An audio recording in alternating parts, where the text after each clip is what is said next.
찬양받으시기에 합당하신 주님, 그 이름을 높여 찬양합니다. 주를 사모하는 하나님의 백성들, 주님의 날에 주를 예배합니다. 비록 몸은 각자의 처소에 흩어져 있어도 우리를 성령의 하나됨으로 묶으시고 우리 예배 가운데 임재하시며 하늘 문을 여시고 충만한 은혜로 부어 주시옵소서. 메마른 심령 위에 성령의 단비를 부어 주셔서 우리로 먹고 마심의 즐거움이 영의 풍성함을 누리는 참된 기쁨의 잔치가 되게 하여 주시옵소서. 하나님, 우리를 긍휼히 여겨 주시옵소서. 육체의 연약한 가운데 질병 가운데 있는 하나님의 백성들을 긍휼히 여기시고 주님의 치유의 손으로 고쳐 주시옵소서. 마음의 질병과 삶의 공강 가운데 지쳐있는 하나님의 백성들에게 새 길을 열어주시고 그 눈으로 하나님을 바라볼 수 있도록 주여 이끌어 주시옵소서. 이 시간 온전히 우리의 모든 것을 다 내려놓고 온전히 십자가만을 바라보기를 원합니다. 나를 위하여 십자가에서 죽으신 그 보혈의 능력만 의지하기 원합니다. 하나님이여, 이 시간 우리 안에 충만하게 임재하여 주셔서 우리 예배를 받아 주시옵소서. 주님을 찬양합니다. 예수님의 이름으로 기도합니다.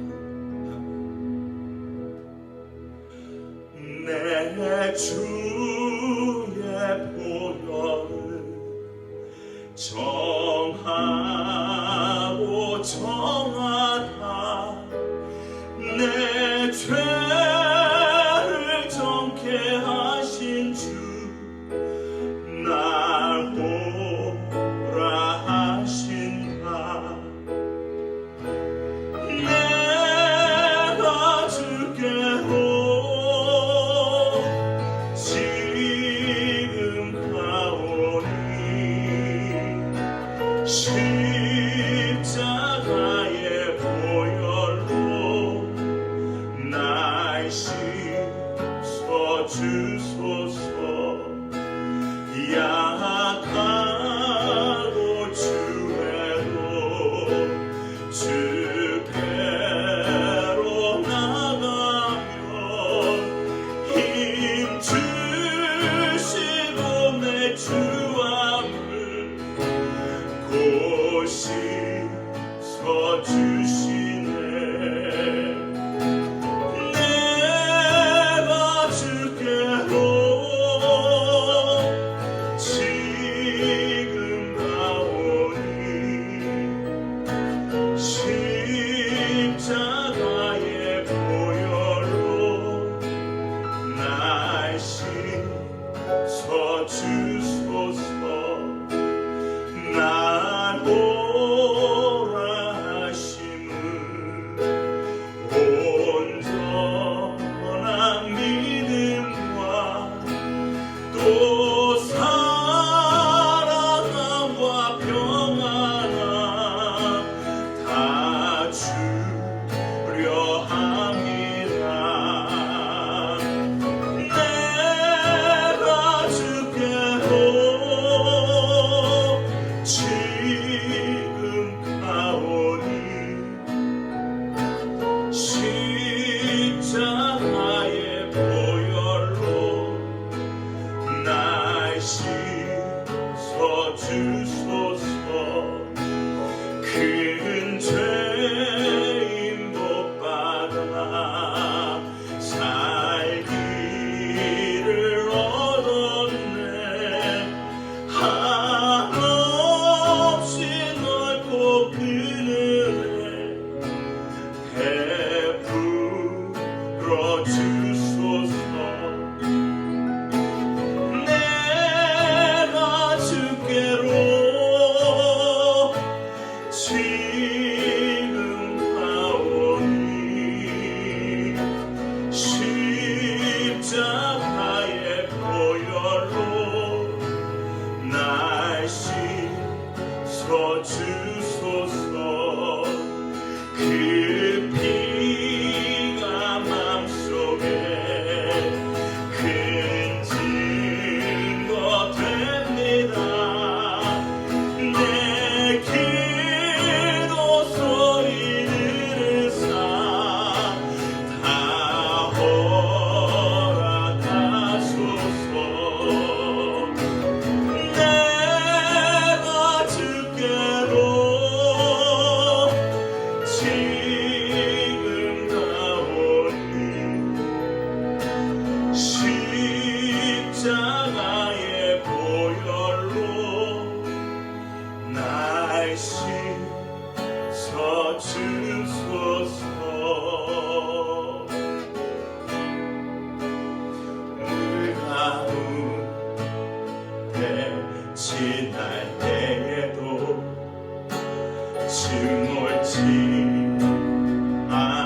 못하게 하시리. 너를 지며 하여 부르신 하나님 그 사랑, 너를 구속하여 살리신 하나님 내게 말씀하시네. 두려워 말라, 놀라지도 말라. 내가 어딜 가든지 무슨 일 만나는지 내가 함께 하리라. 두려워 말라, 놀라지도 말라. 내 너를 붙들리라, 너를 도우리라. 주님 약속하셨네. 물 가운데 지날 때에도 침몰치 않으며 침몰치 않으며 불 가운데 행할 때에도 너를 상치 못하게 하시리. 너를 지며 하여 부르신 하나님 그 사랑, 너를 구속하여 살리신 하나님 내게 말씀하시네. 두려워 말라, 두려워 말라, 놀라지도 말라. 내가 어딜 가든지 무슨 일 만나든지 내가 함께 하리라. 두려워 말라, 놀라지도 말라. 내 너를 붙들리라, 너를 도우리라. 주님 약속하셨네. 두려워 말라, 두려워 말라, 놀라지도 말라, 놀라지도 말라. 내가 어딜 가든지 무슨 일 만나든지 내가 함께 하리라.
앞에 모였네.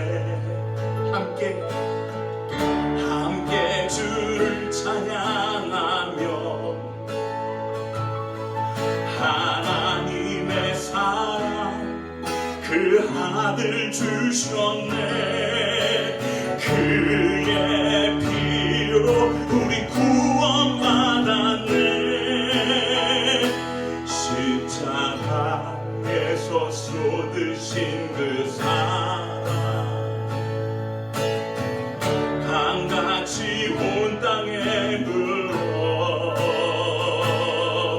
각 나라와 족속 백성 방언에서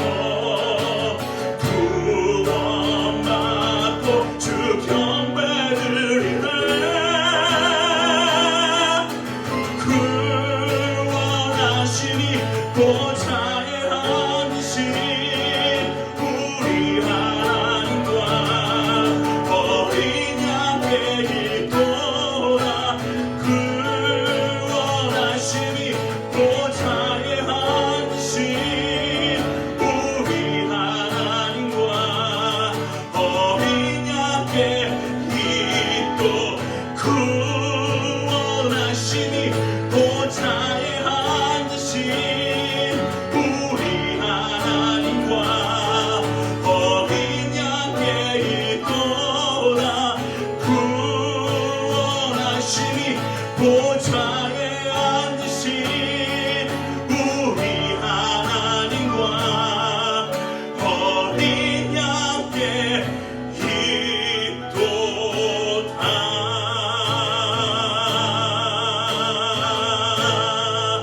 아멘.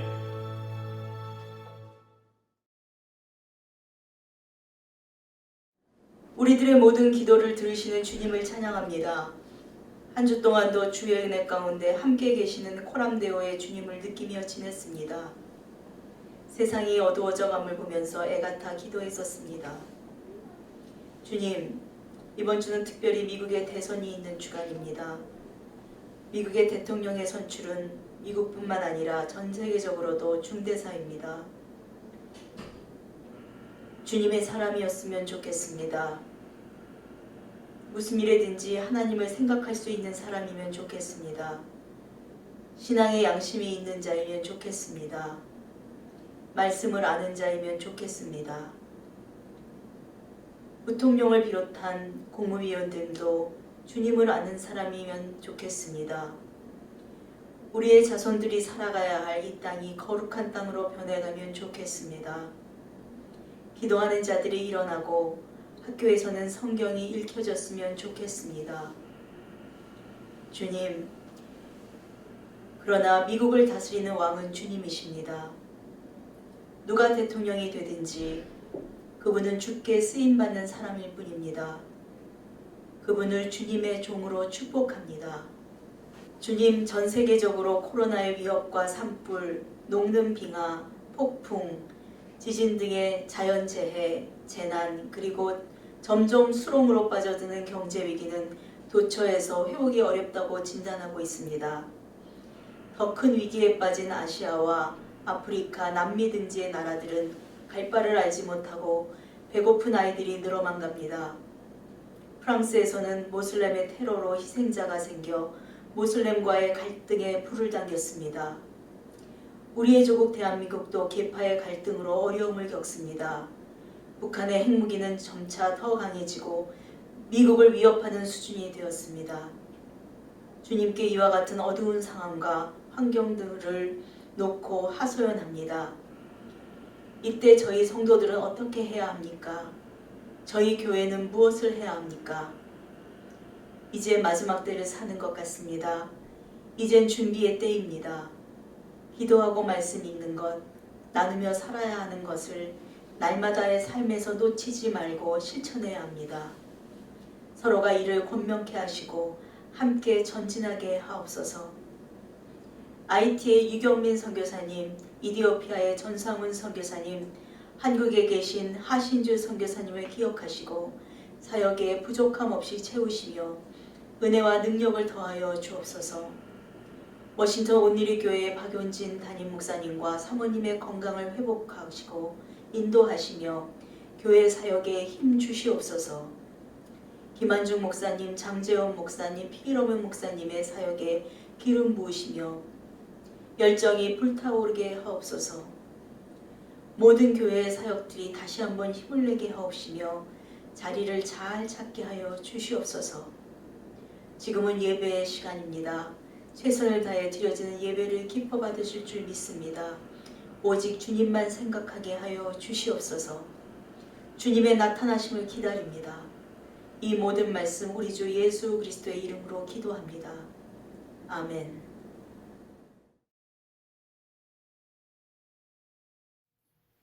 할렐루야.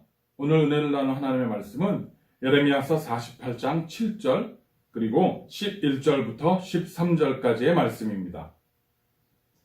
내 업적과 재산을 내가 의지하니 너 또한 포로가 될 것이고 그모스가 그의 제사장들과 관료들과 함께 포로로 끌려갈 것이다. 모압이 어릴 적부터 평안을 누렸고 포로라 끌려간 적이 없었다. 잘 가라앉은 찌꺼기 위에 포도주처럼 이 술통에서 저 술통으로 옮겨 부어지지 않았다. 그러므로 그 맛이 그대로고 그 향이 변하지 않았다. 여호와의 말이다. 보라, 내가 그를 부어버릴 사람을 그에게 보내 그릇들을 비우고 그의 병들을 깨뜨릴 것이다. 이스라엘 집이 베델을 의뢰함으로 수치를 당한 것 같이 모압이 그모스로 말미암아 수치를 당하리로다.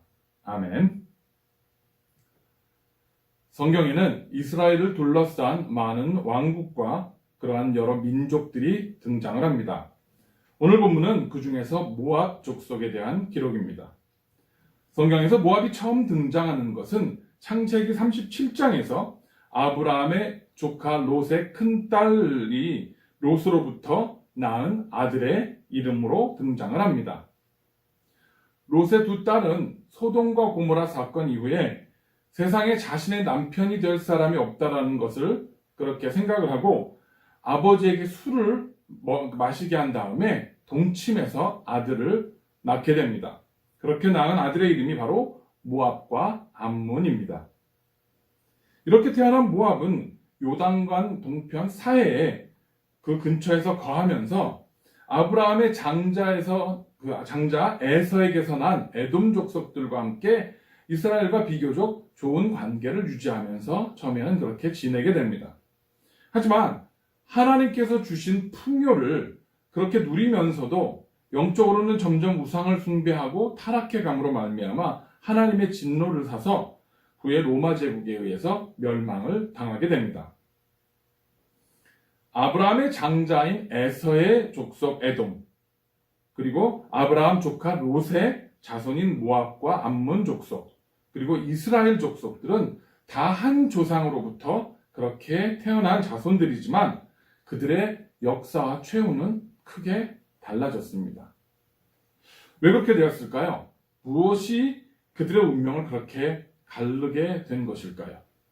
오늘은 하나님의 은혜 안에 거하면서 수치를 당하지 않는 축복을 누리며 사는 비결이 무엇인지에 대해서 말씀을 통해서 은혜를 함께 나누기를 원합니다.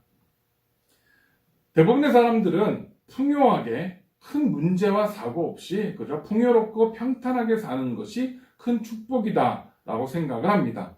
그리고 그러한 삶을 살게 해달라고 간구하며 기도합니다.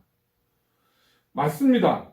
하나님께서는 분명히 말씀에서 하나님의 말씀에 순종하고 그분의 율법과 규례를 지키는 자들은 하나님께서 복을 주시고 형통케 하실 것이라는 약속을 말씀을 통해서 하셨습니다. 그 약속의 대표적인 사람이 바로 저와 여러분이 잘 아는 믿음의 조상 아브라함입니다. 왜냐하면 아브라함이 보여준 그의 신앙과 하나님을 향한 믿음은 당시에 살던 그 어떠한 사람도 감히 없을 만큼 깊은 그런 신실한 믿음이었습니다. 그렇게 아브라함으로부터 시작된 자손은 정말 바다의 모래알처럼 하늘의 별들처럼 그렇게 창대하게 번성하며 흩어져 살아가게 됩니다. 그 중에서 모압 자손들은 성경의 기록을 보면 나름대로 큰 풍요를 누리고 참 안정되고 평안한 삶을 그렇게 살았던 것을 우리가 볼 수 있습니다. 오늘 본문 11절에 이렇게 기록되어 있습니다. 모압이 어릴 적부터 평안을 누렸고 포로로 끌려간 적이 없었다. 잘 가라앉은 찌꺼기 위에 포도주처럼 이 술통에서 저 술통으로 옮겨 부어지지 않았다. 그러므로 그 맛이 그대로고 그 향이 변하지 않았다. 아멘. 모압은 어렸을 때부터 큰 축복을 누렸고 이 술통에서 저 술통으로 이렇게 이리저리 옮겨 다니지 않았다라고 기록이 되어 있습니다. 전쟁이나 어떤 자연 재난으로 인해서 이리저리 밀려다니고 떠돌아다니고 포로로 잡혀가고 하는 그러한 어려움 없이 한 곳에 정착해서 비교적 안정적이고 풍요로운 삶을 살았다는 것을 우리는 말씀을 통해서 볼 수가 있습니다. 그야말로 많은 사람들이 기도하고 소망하는, 그죠? 평탄하고 안정되고 평안한 풍요로운 삶의 모습을 보여주고 있는 것입니다. 그런데 바로 이러한 풍요와 또 안정에는 큰 위험이 도사리고 있었습니다. 잘 가라앉은 찌꺼기 위에 포도주처럼 새 술통으로 부어지지 않아서 맛과 향이 변하지 않고 그대로 그냥 그렇게 고여있게 되고 만 것입니다. 저는 술을 마시지 않으니까 포도주에 대해서 잘 모릅니다. 그런데 알아보니까 좋은 포도주를 만들기 위해서는 오래 잘 보관한 후에 밑에 찌꺼기가 가라앉으면 위에 떠 있는 그 포도주들을 새로운 술통으로 조심스럽게 옮겨야 된다고 합니다. 그리고 그렇게 계속해서 찌꺼기가 쌓일 때마다 새로운 술통으로 옮기는 작업들을 여러 번 반복할수록 그렇게 잡내가 없고 아주 좋은 순도의 포도주가 만들어진다라고 합니다. 하지만 오늘 11절에 보면 옮겨 부어지지 않아서 그 맛과 향이 그대로라고 합니다. 모압 족속들이 그렇게 맛과 향이 변하지 않고 그대로라고 합니다. 변하지 않는 건 좋은 거지만 여기서 말하는 변하지 않았다는 것은 발전되지 않았다는 것입니다. 그저 그렇게 남아있는 세상의 찌꺼기와 잡냄새들과 그러한 더러운 것들이 걸러지지 않고 변화되지 않고 나아지지 않고 그저 그렇게 계속 고인 채 살아가게 되었다는 것입니다. 모압은 세상적인 풍요 속에 안주하면서 세상의 죄와 찌꺼기가 스며들고 고여 있는데도 그것들을 깨닫고 자정하고 걸러낼 능력을 상실하게 되고만 것입니다. 그리고 그런 영적인 나태함과 태만의 결과는 바로 다음 절에 이렇게 기록이 되어 있습니다. 예레미야서 48장 11절입니다. 여호와의 말이다. 보라, 내가 그를 부어버릴 사람을 그에게로 보내 그릇들을 비우고 그의 병들을 깨트릴 것이다. 아멘. 스스로 성장하지 못하고 스스로 변화하지 못하고 그냥 그렇게 고여서 현실에 안주하며 영적으로 나태하고 썩어지다 보니까 자기가 누렸던 축복과 풍요를 빼앗기고 그리고 타인에 의해서 타의에 의해서 그런 것들을 빼앗기고 이제 그 누리던 모든 것들을 잃게 될 것이라는 경고의 말씀을 들려주고 있는 것입니다. 육신적인 건강도 영적인 건강도 스스로 돌보고 점검하지 않으면 타인에 의해서 점검당하고 변화될 수밖에 없게 되어 있습니다. 육신의 건강을 잘 돌보지 않으면 병이 납니다. 병이 나면 병원으로 들어가서 주사를 맞고 의료진에 의해서 이리저리 옮겨 다니면서 칼로 째서 수술도 받게 되고 또 여러 가지 주사바늘을 꽂고 여러 가지 기계들을 꽂고 매달려서 내 의지와 상관없이 그렇게 살아가게 됩니다. 내 몸을 내 마음대로 하지 못하고 타인에 의해서 내 건강이 개선되고 치료되고 변화될 수밖에 없는 상황을 맞게 된다는 것입니다. 영적인 건강도 마찬가지입니다. 내가 내 영적인 상태를 점검하고 깨닫고 계속해서 건강하게 발전시켜 나가지 않으면 그저 나태하고 태만하게 그렇게 현실에 안주해 있게 되면 누군가에 의해서 제3자에 의해서 타인에 의해서 타의에 의해서 변화를 당할 수밖에 없는 상황을 맞게 되어진다는 것입니다. 모압이 자신의 영적인 상태를 깨닫지 못하고 돌보지 못하다 보니까 그 병을 부어서 비우고 그것을 깨트릴 그러한 사람들을 보낼 것이다라고 경고하고 계시는 것입니다. 지금같이 코로나가 만연해서 예배를 잘 드리지 못합니다. 모이지 못합니다. 예전처럼 나가서 전도도 하지 못합니다. 성경 공부를 하고 내 영적인 상태들을 더욱더 키워나가는 작업들을 잘 할 수가 없게 됩니다. 그러다 보니까 자연스럽게 안주하게 됩니다. 편안한 영적인 잠자는 상태에 빠지게 됩니다. 이런 것들이 습관이 되어져서 그냥 자연스럽게 원래 이랬던 것처럼 몸에 배어버립니다. 내 영적인 상태가 나태해진다는 것입니다.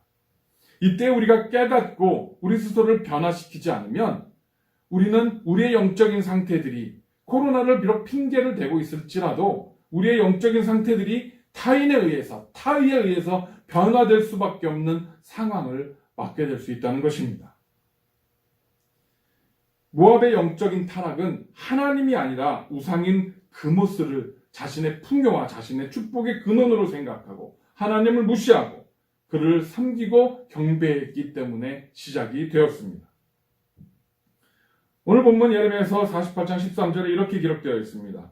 이스라엘의 집이 그들이 신뢰하던 베델 때문에 수치를 당했던 것처럼 모압이 그모스 때문에 수치를 당할 것이다. 아멘. 여기서 베델은 열왕기상 12장에 따르면 왕국 분열 당시에 북이스라엘의 여로보암에 의해서 금송아지 두 개가 만들어졌는데 그 중에 금송아지 하나가 안치되었던 그 금송아지가 보관되고 모셔졌던 곳을 말합니다. 금송아지가 모셔져 있는 그 베델을 그들은 우상으로 섬겼고 그곳이 자기들의 축복의 근원이라고 섬겼고 그 금송아지가 자기들을 지켜줄 것이라고 믿는 큰 영적인 우를 범했던 것입니다. 이런 영적인 나태함과 타락으로 인해서 북이스라엘은 결국 멸망을 당하게 됩니다. 그런데 하나님께서는 모압이 섬기는 그모스, 그 우상, 그것으로 말미암아 수치를 당할 것이라고 말합니다. 모압의 물질적인 풍요로움, 그들의 그 하나님께서 주셨던 세상적인 넉넉함과 풍요로움 때문이 아니라 그들의 영적인 타락 때문에 하나님께서 그들을 수치를 당하게 할 것이라고 경고하고 계시는 것입니다. 그 수치가 어떤 것인지 오늘 본문 7절에 이렇게 기록이 되어 있습니다. 내 업적과 재산을 내가 의지하니 너 또한 포로가 될 것이고 그모스가 그의 제사장들과 관료들과 함께 포로로 끌려갈 것이다. 아멘. 모압과 그의 자손들은 자신들이 누리는 그 풍요와 그 축복이 그 업적이 누구에게서 온 것인지 그 근원을 잊어버렸습니다. 영적으로 나태해졌기 때문에, 영적인 감각이 둔해졌기 때문에 시간이 흐르면서 점점 그것이 하나님으로부터 온 것이라는 것을 잊어버리기 시작하고 자기들의 업적 때문에, 자기들이 열심히 살았기 때문에 모아진 것이고 그것들을 의지하기 시작했다는 것입니다. 이렇게 영적인 눈이 멀어버리는 것, 영적으로 나태해지는 것, 영적인 감각이 둔해지는 것이 위험한 일이라는 것입니다. 그리고 그 결과는 자신들의 세웠던 업적과 그 누렸던 풍요와 축복들을 다 빼앗기고 포로가 되어서 이리저리 끌려다니는 신세가 되고 말았다는 것입니다. 여기서 우리가 얻을 수 있는 영적인 교훈이 무엇이 있습니까? 많은 업적을 세우고 풍요로운 그러한 축복을 누리고 사는 것이 문제가 아니라는 것입니다. 믿는 사람이라고 해서 다 가난하고, 다 부족하고, 다 모자라고, 다 그렇게 비참하게 살아야만 하는 것은 아닙니다. 믿는 사람도 세상적으로 성공하고 또 사업에 성공해서 부와 명예를 누리고 영향력을 끼치면서 살 수 있어야 합니다. 단 거기서 가장 중요한 조건이 하나 있습니다. 그 중요한 것이 뭐냐 하면 내가 누리는 이 성공과 부귀와 명예와 이 풍요로움이 누구로부터 온 것인 것을 잊지 않고 반드시 기억하고 그분께 영광을 돌려야 한다는 것입니다. 바로 나에게 그러한 축복과 은혜를 주신 하나님을 잊지 아니하고 내가 누리는 모든 것들, 내가 가진 모든 것들을 통해서 그 하나님을 높여드릴 수 있는 그러한 은혜를 누리는 그러한 영적인 힘과 능력을 가지신 우리 모든 성도님들이 되시기를 간절히 축원합니다. 이렇게 축복을 누리고 수많은 은혜와 풍요를 누렸지만 하나님께 책망받지 않은 사람들이 성경에 많이 등장을 합니다. 아까 말씀드렸던 모든 민족의 그 조상 아브라함, 그런 하나님께서 약속하신 놀라운 물질적인 축복과 자선의 축복들과 큰 축복을 누렸습니다. 그러나 그는 하나님께 책망받지 않았습니다. 왜냐하면 그가 가진 신앙은, 하나님을 향한 신실함은 당시에 그때 찾아볼 수 없을 만큼 신실한 것이었기 때문입니다. 요셉이 애굽의 총리 대신이 되어서 모든 부귀와 영화를 다 누리고 정말 권세조차도 왕이 자기보다 가진 것이라고는 의자 하나밖에 없다. 왕좌, 그 의자 하나밖에 없다라고 얘기할 정도의 엄청난 권력과 권세와 부귀와 영화를 누렸음에도 불구하고 요셉이 하나님께 책망받지 않았던 것은 그는 그러한 자리에 있으면서도 끊임없이 하나님을 예배했고 자기를 그 자리에 세우신 것이 하나님의 뜻이며 목적이 있다는 것을 깨닫고 자기의 민족들을, 자기를 버렸던 형제와 부모와 자기 민족들을 구원하는 일에 쓰임받는데 주저하지 않았기 때문이라는 것입니다. 저 여러분이 잘 아는 다윗 왕, 이스라엘 역사상 찾아볼 수 없을 만큼 강대국으로 세운 그 다윗 왕, 물론 그도 인간적인 실수를 범했지만 그럼에도 불구하고 하나님께서 다윗 왕을 기뻐하셨던 것은 그는 끝까지 자기가 잘못됐던 순간에조차, 실수했던 순간에조차 하나님을 알고 그 앞에 회개하고 옷을 찢고 자기가 누린 그 왕좌와 자기를 그 이스라엘 백성의 놀라운 왕으로 세우신 것이 하나님이라는 사실을 끝까지 붙들고 있었기 때문이었다는 것입니다. 바로 우리가 이 중심만 잃지 않는다면 하나님께서는 저와 여러분을 사용해서 이 세상을 향한 축복과 구원의 통로로 사용하시는 줄을 믿으시기를 축원합니다. 하나님께서 이 땅에 교회와 우리 성도들을 세우신 것은 하나님께서 이 땅에서 하시는 일을 대리하게 하기 위해서, 하나님께서 이 땅에 주실 축복들을 통과할 파이프라인으로 세워두신 것입니다. 하나님의 축복의 그물이 생수가 정말 강물처럼 흘러 들어올 때에 그것들이 저와 여러분을 통해서 하나님께서 세우신 신실한 성도들과 교회를 통해서 그 파이프라인을 통해서 세상의 곳곳까지 흘러 들어가고 스며 들어가는 그 사명을 감당하게 하려고 하시는 것입니다. 그리고 이 일에는 영적인 일뿐만이 아니라 세상적인 일들도, 세상적인 그러한 물질적인 것들도 포함이 되어 있다는 사실을 우리는 기억해야만 합니다. 영적으로는 저와 여러분이 다 아는 바와 같이 복음의 메시지를 선포하고 하나님의 예배하는 성도들이 무리바다 덮음같이 이 땅에 가득하게 모여서 하나님을 예배하고 하나님을 섬기는 것, 그런 구원 사역이 성도들과 교회를 통해서 이 땅에 되어져야 할 가장 큰 사역 중에 하나입니다. 그건 우리가 너무나 잘 알고 있습니다. 그런데 우리가 쉽게 지나치는, 잘 깊이 생각하지 않는 부분이 하나 있습니다. 그것이 무엇이냐면 세상에서 교회가 감당해야 될 세상적인 사역에 관한 부분입니다. 교회가 감당해야 될 세상적인 사명이라, 교회가 감당해야 될 세상적인 사역, 사명? 참 낯선 단어입니다. 그런데 우리는 잘 생각해 봐야 될 것이 있습니다. 교회에 흘러 들어오는 그 많은 헌금들, 그런 물질적인 그런 자원들, 그리고 교회에 모여드는 신실하고 아주 잘 훈련된 인재들, 일꾼들, 그러한 사람들이 교회 안에만 머물러 있어서는 안 된다는 것입니다. 그렇게 하나님께서 교회 안에 부어주신 물질적인 축복들과 인적인 자원들이 교회를 통해서 세상에 흘러나가야 한다는 것입니다. 잃어버리고 버려지고 소외된 자들, 그들을 구제하고 돕는 일에 쓰임 받을 수 있어야 합니다. 교회에 흘러 들어오는 그 막대한 헌금을 가지고 수천억 원들을 들여서 금싸라기 땅에 휘황찬란한 교회를 짓고, 그리고 그 일을 위해서 불법과 탈법을 행하면서 그것을 또 막기 위해서 교회 안에 있는 일꾼들을 동원해서 그러한 일들을 자행한다고 하면 그런 교회와 성도들이 모압과 무엇이 다르겠습니까? 그것은 하나님이 기뻐하시는 것이 아닙니다. 예수님께서 오셔서 구원의 메시지를 선포하고 귀신을 쫓아내고 사람들을 구원시키면서 계속해서 하셨던 사역이 있었습니다. 그것이 무엇입니까? 배고픈 자를 먹이고 헐벗은 자를 입히고 목마른 자에게 마실 것을 주고 그들의 필요들을 채워주고 공급해주는 세상적인 사역도 분명히 하나님께서는, 우리 예수님께서는 이 땅에서 감당하셨습니다. 바로 이제 그러한 사역들이 우리 성도와 교회들을 통해서 이 땅에서 되어져야 합니다.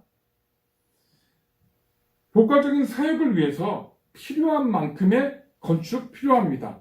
그만큼 교회의 여러 가지 장소들과 공간들을 확보해야만 합니다. 그러나 그것은 꼭 필요한 만큼입니다. 그리고 그 나머지 하나님께서 주신 그 엄청난 축복과 물질적인 그러한 헌금들이나 이런 것이, 그런 자원들이 교회에 흘러 들어왔다면 우리는 그것들을 가지고 세상에 나가야 합니다. 나누어주고 퍼뜨려야 합니다. 교회 안에 훌륭한 인재들이 많이 있습니다. 젊고 똑똑한 사람들, 여러 분야의 법과 여러 가지 사회와 또 여러 가지 테크놀로지 같은 부분들, 여러 가지 방면에 뛰어난 인재들이 교회에 모여옵니다. 그들이 교회 안에서 모여 있어서, 고여 있어서 그곳에서 싸우고 서로 다투는 것이 아니라 그 인재들이 세상에 나가서 도움받지 못하는 사람들, 힘이 없고 어떻게 어디서 도움을 받아야 될지 몰라서 헤매는 사람들에게 도움을 주고 그들을 구제해주고 힘이 되어줄 수 있는 사역을 감당할 수 있다면 교회와 성도들의 모습은 이 세상에서 정말 칭송받는 그런 모습으로 서게 될 것입니다. 이 어두운 시대에 우리 교회와 성도들이 수치를 당하지 않을 수 있는 비결이 바로 이것입니다. 하나님이 주신 풍요, 그 물질적인, 그 인적인 자원들을 가지고 세상에 나가서 그것들을 나누고 베풀 때에 우리는 그 축복과 풍요로 인해서 수치를 당하지 않을 수 있는 것입니다.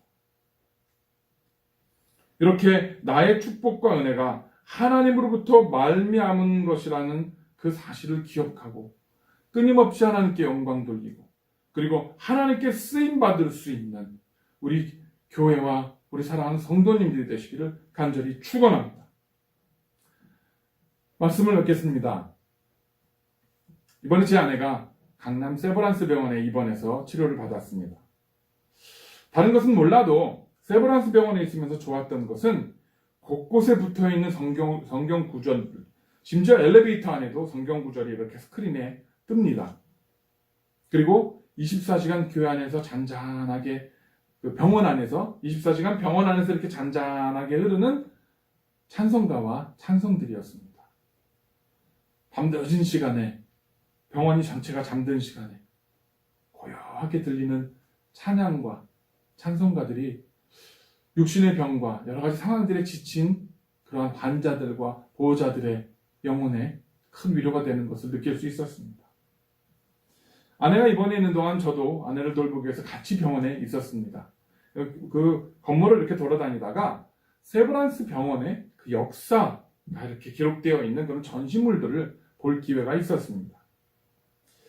구한말, 참 어수선하던 조선에 미국에서 온 한 선교사 호러스 뉴턴 알렌은 너무도 열악한 조선의 그러한 의료와 보건 상태를 보고는 큰 충격을 받고 첫 서양식 그러한 병원인 제중원을 설립합니다.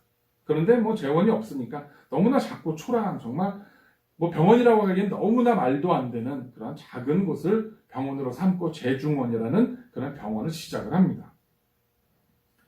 그리고 그 병원의 4대 원장인 에비슨 선교사는 안식년을 맞이해서 미국으로 돌아가서 선교 보고를 하면서 당시에는 그 이름도 낯선 조선이라는 그 조그만 나라의 열악한 의료 실태에 대해서 선교 보고를 하게 됩니다. 그런데 그 선교 보고를 하는 자리에 앉아있었던 한 분이 그 보고에 큰 감동을 받고 엄청난 액수의 헌금을 드리게 됩니다. 그분이 바로 루이스 헨리 세브란스 씨입니다. 그분이 드렸던 그 헌금으로 제중원은 크게 건물을 확장하게 되고, 그리고 제중원 의학원을, 의대병원입니다. 그것을 설립하면서 지금의 세브란스 병원이 되었다고 합니다. 당시 세브란스 씨는 만불, 지금 액수로 환산을 하면 1,000억 원이라는 거금을 헌금으로 드렸습니다. 그 헌금을 드리면서 세브란스 씨가 이러한 유명한 말을 남겼습니다. 받는 당신의 기쁨보다 주는 저의 기쁨이 더 큽니다. 하지만 이렇게 왕성하게 그 구제와 그 나눔의 활동을 했던 세브란스 씨는 갑작스러운 그러한 복통으로 인해서 1913년 6월 사망을 하게 됩니다. 유언조차 제대로 하지 못하고 갑작스럽게 사망한 세브란스 씨의 주머니에서 수첩이 하나 발견되는데 그 수첩에는 그가 기부해야 할 단체들의 명단들이 빼곡히 적혀 있었다고 합니다. 그리고 정작 세브란스 씨는 자신의 명의로 된 집 한 채도 남겨두지 않았었다고 합니다. 그의 아들 존과 엘리자베스는 아버지의 그 유지를 받들어서 계속해서 그 수첩에 적혔던 그 단체들에게 기부를 하고 그렇게 돕는, 나누는 자선의 사업들을 계속해서 합니다. 그리고 존과 엘리자베스도 자기의 그 후손이 없어서 자기들이 죽은 이후에도 계속 지원이 될 수 있도록 세브란스 기금을 만들어서, 재단을 만들어서 지금까지도 그 재단을 통해서 곳곳에 그렇게 기부가 이어지고 있고 많은 소외된 곳들을 돕는 선한 일을 감당하고 있다고 합니다. 모압과 같은 사람에게는 부와 풍요가 신앙과 삶을 망치는 독과 같은 것이었습니다. 그런데 세브란스와 같은 사람에게는 부와 풍요가 세상을 밝히고 복음을 선포하는 놀라운 도구가 되었습니다. 사랑하는 성도 여러분, 부자가 되고 성공하고 영향력이 있는 사람이 되는 꿈을 꾸시기를 바랍니다. 그리고 그렇게 하나님께서 주신 것, 그렇게 내가 받은 것을 통해서 세브란스처럼 나누어주는 큰 기쁨을 누릴 수 있는 우리 모든 성도님들과 우리 교회가 되었으면 좋겠습니다. 그렇게만 할 수 있다면 이 세상의 부귀와 영화가 신실한 성도들에게 흘러들어가서 그것들이 세상을 더욱더 아름답고 넉넉하게 만드는데 귀하게 쓰여지게 될 것입니다. 우리는 그러한 일을 감당해야 될 사명이 있는 사람들입니다. 그저 어려운 환경 속에서, 그저 가난 속에서, 그저 여러 가지 힘든 환경 속에서 겨우겨우 서바이벌 하는 것이 아니라 때로는 큰 꿈과 비전을 가지고 마지막 때에 이 세상을 변화시킬 수 있는, 영향력을 끼칠 수 있는 성도들로 쓰임받는, 모세의 손에 붙잡혔던 그 지팡이처럼 홍해를 가를 수 있는 능력을 선포하는 그리스도인으로 그런 교회로 설 수 있는 꿈을 꾸고 이런 코로나 바이러스의 여러 가지 어려움들을 극복하고 2021년에는 더욱더 놀라운 교회와 성도들로 서는 우리 교회와 성도님들이 되시기를 주님의 이름으로 간절히 축원합니다. 기도하겠습니다. 하나님 감사합니다. 모압은 그가 누렸던 그 놀라운 풍요와 그가 하나님께서 주셨던 것들을 자신의 것인 양 생각하고 교만해지고 하나님을 잊어버리고 우상을 섬김으로 말미암아 가진 것을 빼앗기고 포로가 되어 이리저리 끌려다니는 신세가 되었습니다. 그러나 놀라운 물질적인 축복을 누렸던 세브란스와 같은 사람은 자기에게 주었던 그 축복들을 나누어주고 이름도 알지 못했던 조선이라는 나라에 기부하여서 병원이 세워지고 정말 의료라는 것을 알지도 못했던 그런 곳에서 현대의료의 혜택을 받으며 수많은 환자들이 치료되어지고 그 병원들에서 죽은 목숨들, 정말 죽어가는 생명들이 소생하며 하나님의 놀라운 일들을 감당하게 쓰여진 것을 우리가 기억합니다. 하나님, 이 마지막 때를 살아가는 우리 모든 성도들이 이 귀한 꿈을 꾸게 하여 주시옵소서. 하나님, 정말 내 목적을 위해서, 내 풍요를 위해서 부를 구하는 것이 아니라, 명예를 구하는 것이 아니라, 성공을 구하는 것이 아니라 하나님의 도구로 쓰임받기 위하여 구할 수 있고 쓰임받을 수 있는 교회와 성도들이 되어주도록 축복하여 주시옵소서. 그래서 하나님께서 주신 그 풍요와 축복이 수치가 되지 아니하고 축복이 되어지는, 축복의 통로가 되어지는 놀라운 은혜를 누리게 하여 주시옵소서. 이 코로나 바이러스의 그러한 어려움들로 인하여 나 영적인 게으름들을, 나태함들을 변명치 아니하게 하시고 하나님, 정말로 우리가 큰 꿈을 주님 앞에 품고 마지막 때에 하나님의 도구 되어줄 수 있도록 주장하여 주시옵소서. 주님 감사합니다. 우리를 하나님의 도구로, 하나님의 지팡이와 막대기로 사용하여 주시옵소서. 모든 것 주께 맡기고 감사드릴 때에 살아계신 예수님의 이름으로 간절히 기도드렸습니다. 아멘.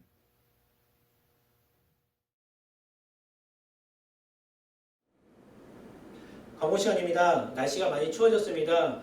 여러분 건강에 유의하시길 바랍니다. 주일 예배 영상이 주일 오전에 업로드됩니다. 여러분 각자 자리에서 신령과 진정으로 주님께 예배 드릴 수 있는 저와 여러분의 삶이 되기를 간절히 소망합니다.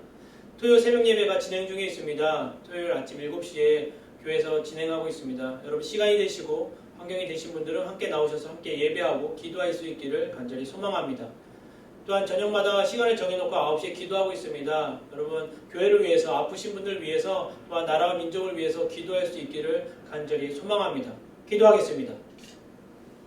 이제는 우리 주 예수 그리스도의 은혜와 하늘아버지의 극진하신 사랑과 성령님의 감동과 위로 교통하심이 주님을 신뢰하고 의지하고자 결단한 귀한 성도들의 삶 위에 가정의 직장의 학업의 교회 위에 지금부터 영원토록 항상 함께 있을지어다. 아멘.